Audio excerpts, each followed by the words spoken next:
Hello. Got a little JoJo here for you. Say hi, Josie. Hi. All right, today we're going to read the first half of chapter 7, which is called Centennial Summer. Do you know what a centennial is? Well, we know that word cent means 100. And ennial, I'm not sure, but I know that annual is close to this, meaning years. So a centennial is a celebration of 100 years. The year is 1935. I was 15 the last summer we went down to Grandma's. Oh, this is the last summer they go. Mary Alice was 13, so we both thought we were too old for this sort of thing. Next year I'd be in line for a summer job in Chicago, if I could find one. Mary Alice was about to sail into 8th grade, which put her in shooting distance of high school. We both assumed an air of weary worldliness as we climbed off the Wabash Bluebird one last time. But the train hadn't pulled out before we noticed a difference. The depot was swagged in red, white, and blue bunting. That's like the sort of swoopy fabric things you see at the 4th of July. Where the old "Drifters Keep Moving" sign used to hang, a new billboard in fancy lettering read, "Welcome to the Centennial Celebration, a century of progress, 1835 to 1935. See our Ladies' Hospitality Committee for a complete list of centennial activities. Gentlemen, grow a beard or pay a fine." Wonder what that's all about. "You're in trouble right there," Mary Alice remarked to me. We both sighed. We were still kids, so we liked everything to be the same. Now the whole town seemed to be up to something. "What's it all about?" we asked Grandma when we got to her house. "The Centennial Celebration? Nothing but an excuse for people to mill around, waste time, and make horses' patooties of themselves. I hope I never see another one." Considering that the next centennial celebration would be in the year 2035, we haven't even got there yet, we didn't think Grandma would have a problem with it. Over dinner, she said, "There'll be a parade, of course. We can watch it from the porch." As we tucked into big slabs of sour cream raisin pie, Grandma observed, "They're putting on a talent show. We might look in on that. We won't have to stay till the end." Then, after dinner, she said, "You two are going to have to climb up to the attic and go through them trunks again." "What for?" said Mary Alice, who hated the attic. "Well, for pity's sake," Grandma said, quite impatient. "You and me's gonna have to wear old-time long dresses." She aimed a fork at me. "And you're going to have to wear a historical get-up, too." At least she didn't comment on the fact that I couldn't raise a beard, though her glance skimmed my chin. "Grandma," Mary Alice clutched her head, "what's happening?" "It's the Centennial Celebration," Grandma said. "We're all going back to the old days and the old ways for a week." "Grandma," I said, "you never gave up any of the old ways." "Ha!" she said, "a lot you know. And while you're up in the attic, look around for that old churn. It's how we used to make butter. Bring it down." The attic was hot as hinges, and nothing had changed since last year. "For pity's sake, don't mention those old coal oil lamps," Mary Alice whispered to me. "She'll shut off the electricity and make us use them." We made a quick survey of the trunk full of dress patterns and the one with the buffalo robe in it. In old suit boxes under the eaves, we found folded clothes that went back before the war, way back. Mary Alice's forehead was greasy now, and we were both down on all fours, pawing through strange old dresses and funny shoes. "What are you finding?" came Grandma's voice from below. "Grandma, you're not going to be able to get into any of these old clothes," Mary Alice hollered down. "No, but you can," Grandma hollered back. I grinned. Mary Alice wilted. Then she came on another box with a lot of old, brittle tissue paper inside. "Aha," she said, drawing out an old black coat with braid around the lapels. Then a waistcoat with many buttons. Then a shirt with a high collar attached by another button. A pair of drain pipe pants. I assume that just means they go straight down. A string tie, a derby hat. "Made for you," Mary Alice crowed. She was beginning to enjoy herself, I was sorry to see. "I'll look like Broshear the Undertaker in that stuff," I said. "I'll look like a horse's patootie. I want to go home." Mary Alice burrowed under more tissue in the box. "Oh, look!" She held up a dress finer than the others, white, going yellow with age. It had a high collar of flaking lace. "Made for you," I said, but Mary Alice didn't seem to mind. She ran a careful hand over it. "Seed pearls," she murmured. In another box there was nothing but old cut velvet curtains with fringe at the bottom. "Just curtains," I said. "Cut velvet with fringe?" Grandma thundered from below. "Yes," we yelled back. "Bring 'em down," she roared. "Don't forget the churn." After Mary Alice twice said she was so hot she might throw up, we left. We took everything we'd found with us: clothes, curtains, churn, half the attic. Grandma was nowhere about. "Let's see if these clothes fit," Mary Alice said. "Let's not." "Joey, you know we're going to have to wear this stuff," she said. I went to my room and skinned off my shirt and pants. Then I put on the old white shirt with the stiff front. It came to my knees, but I could push the sleeves up. The drain pipe pants were a fit when I gave the legs extra cuff.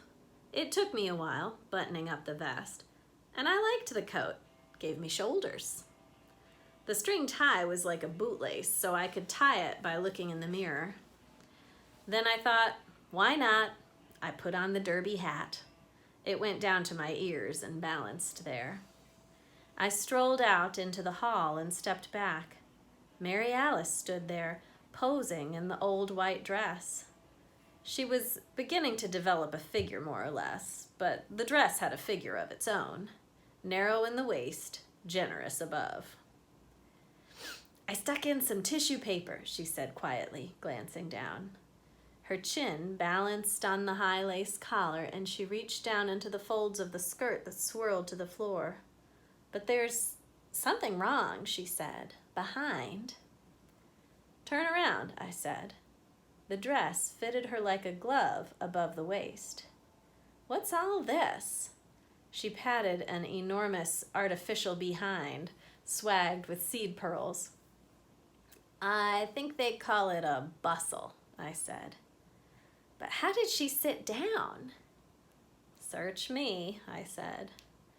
There was a time when ladies' fashion, the dresses had this big like poofy thing over your butt. I don't know why, but it was called a bustle. Mary Alice turned back. "You look good," she said. "The hat's dumb, but you look good." "So do you." Though I'd never noticed before, Mary Alice was going to be quite a nice-looking girl. I supposed boys would be hanging around her pretty soon. It was a thought I'd never had. "Let's go show Grandma," she said. With a dainty gesture, she lifted her skirts as she started down the stairs. I followed, sweaty in 2 wool layers. Grandma wasn't in the kitchen or the front room. We found her in the little sewing room off her downstairs bedroom. She was bending over her old treadle Singer sewing machine, threading a bobbin. That's a part of the sewing machine that you put the thread on. Mary Alice rustled her bustle in, and I followed. Just before Grandma turned to see us, I took off the derby hat. I put it in the crook of my arm, like we were an old-time tin-type picture in a fancy frame. Mary Alice held out the silky skirt. Grandma turned around from the sewing machine and froze. An instant of silence fell when you could hear a wasp on the windowsill. Then Grandma swept the spectacles off her nose. She wiped a hand quickly over her eyes. We quaked. We hadn't seen her like this before. "You give me a turn," she said. She put her hand out to us and took it back. "I thought it was me and Dowdell on our wedding day." Of course, these were their wedding clothes. They'd lived together all these years, separate in their box together. "How did you sit?" Mary Alice said, turning to show the bustle. "To one side," Grandma said, "on one of your haunches. Then you let the skirts fan out on the floor. I only wore it that one day." She couldn't take her eyes off us, and her eyes were full. Grandma has emotions. I bet you Joey and Mary Alice look just like Grandma and their grandpa who's passed. We three were at the breakfast table the next morning in our regular clothes when a sharp footstep sounded on the back porch. A rounded figure with a head cocked like a bird filled the screen door. It was Mrs. L.J. Weidenbach, the banker's wife. Grandma looked up from her breakfast, scrapple and corn syrup with sides of bacon. "Only 10 after 6, Grandma muttered. "She's already girdled and gallivanting." Mrs. Weidenbach must have been desperate because she'd lowered herself to come to Grandma's back door. "Oh, Mrs. Dowdell," she said through screen wire. "You see before you a woman at the end of her rope." "I wish," Grandma mumbled. Mrs. Weidenbach dared to open the screen door and slip inside on her teetery, high-heeled shoes. Dad had taught me to stand up when a lady enters the room, but a look from Grandma kept me in place. "Mrs. Dowdell, as head of the Ladies' Hospitality Committee for the Centennial Celebration, I have come to fling myself at your feet. We of the committee have worked our fingers to the bone to make the celebration worthy of our town's traditions. Now, on the eve of the event, my committee members are dropping like flies. You will have heard how Mrs. Askew has been brought low." Mrs. Weidenbach's voice fell. "Female troubles?" Grandma's specs were riding low down her nose. She looked up over them. "Oh yes, Cora Askew's insides has been given a public airing. And then there is Mrs. Forrest Pugh's nervous condition," Mrs. Weidenbach sighed. "Mrs. Dowdell, I'll put it to you straight. Our committee has more than it can manage, handing out programs, setting up chairs, arranging for prizes, keeping the ladies' public restroom tidy. It's not glorious work, Mrs. Dowdell, but it is meaningful. I thought you might step in and lend us a hand. We understand that at your time of life you are not as active as you once were, but we are in great hopes you will rise to the occasion." I thought Grandma might rise to the occasion and throw the kitchen table at Mrs. Weidenbach. Mary Alice and I got ready to run. Mrs. Weidenbach's hand plunged into her bosom and drew up a lacy hanky. "I can do no more," she said, dabbing at her mouth. "I will have my hands full with Daddy during the celebration itself. As a 90-year-old veteran of the Civil War, Daddy is bound to carry off the honor of being oldest settler, and he will need all my support, but he's bound to win." Mrs. Weidenbach looked suddenly uncertain. "Unless Aunt Puss Chapman..." No, Grandma waved a strip of bacon. You couldn't blast Aunt Puss off her place with a charge of dynamite. Do you guys remember Aunt Puss Chapman, that old lady in that house out in the country? Grandma goes there like once a week and feeds her. Well then, Mrs. Weidenbach said, reassured. And I will have to be on hand for the talent show, she continued. My nephew is entering it with a dramatic reading, and I must be there for the boy. Ah, Grandma said. Let me see if I heard right. At my time of life, my hearing isn't what it was. Mary Alice and I stared at each other. Of all her whoppers, this was Grandma's crowning achievement. She had ears on her like an Indian scout. You want me to swab out toilets while you run your old daddy for oldest settler and your nephew for public speaker. Or did my ears deceive me? Well, I wouldn't have put it quite like that. Mrs. Weidenbach dabbed all around her neck. I'm busy as a... Oh, sorry. I was about to use my Mrs. Weidenbach voice, but this is Grandma speaking. I'm busy as a bird dog myself these days, Grandma said. I've got my grandkids visiting, as you may have noticed. And my tomatoes are coming on. I'm rushed off my feet. Grandma sprawled in her chair, the picture of ease.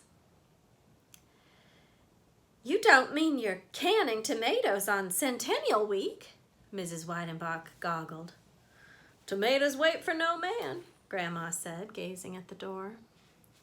Defeated, Mrs. Weidenbach took the hint and retreated. We listened to her heels pecking off the porch. I wiped the last scrap of scrapple around my plate in the corn syrup. Mary Alice examined her fingernails, waiting. Grandma was deep in thought, and we were passing the time until she came to a conclusion. She slapped the oilcloth at last. Oilcloth is like that fabric that's coated so that you can wipe things off of it. It's like waterproof. So it's a tablecloth. No rest for the weary, she said, climbing to her feet. She ran a hand down the small of her back, though it was none too small. Not enough hours in the day. We're picking tomatoes, Grandma? I asked, testing her. What? She said. So that tomato bit was a lie.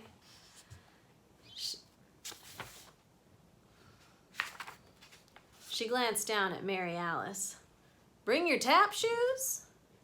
My tap shoes? Mary Alice clutched her head, which she often did these days. Grandma, I haven't taken taps since I was a kid. Give it up, did you? Grandma said. Ages ago, Mary Alice sniffed. I'm taking ballroom dancing now to get ready for high school mixers and formal and semi-formal evenings. Grandma pondered, fingering her chins. Then she said to me, Find my gumboots. We're going to high grass and tall timber. Take us a better part of the day to get there and back on Shank's ponies, which meant we'd be walking. When I didn't find her gumboots in the cellar, she sent me to the Cobb house. As I passed through the kitchen, I noticed Grandma and Mary Alice had their heads together, conspiring. The only light in the Cobb house came from the open door, but I could see the phantom brakeman's old overcoat hanging on a peg. Under it stood Grandma's gumboots. When I reached down for them, a boot moved. Remembering cottonmouths, I recoiled. My hands were in my armpits when I heard a sound. One of the boots meowed.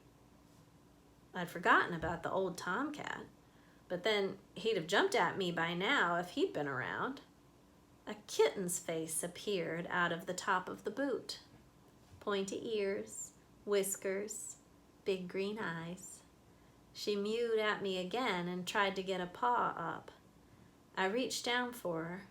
She was gray with a white bib and boots.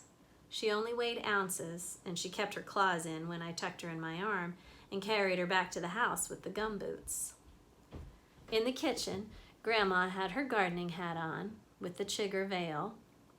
She was packing our lunch with a couple of early tomatoes and some salt for them in a twist of paper. I drew nigh and planted the kitten on the table beside her. "Get that thing out of the house," she barked.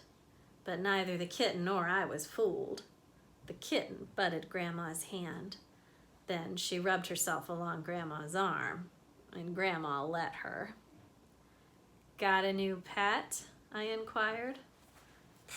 "Chicago people have pets," she said. "But there's a new litter living down in the Cobb house now, and I let 'em. They keep down the vermin. Don't need all of them, though." Gently, she lifted the kitten and put her in the hamper with our lunch. "We'll drown this one in the crick on the way," she said. But I wasn't worried. "What happened to the old cat?" I asked, meaning the jumping Tom. "Got in front of the cannonball," Grandma said briefly. I guess that means it died. She was sitting to tug her gumboots on now, and she was already wearing men's pants under apron and dress. "Grandma, are we going out to see Aunt Puss Chapman?" I said, trying to see a little bit ahead. "We're going farther out in the sticks than that," she said, grunting. "What for?" "To see if an old feller named Uncle Grady Griswold's still living, and his wife, Aunt May." By now, I knew that not everybody around here called uncle or aunt was necessarily your uncle or aunt. "Why do we want to know?"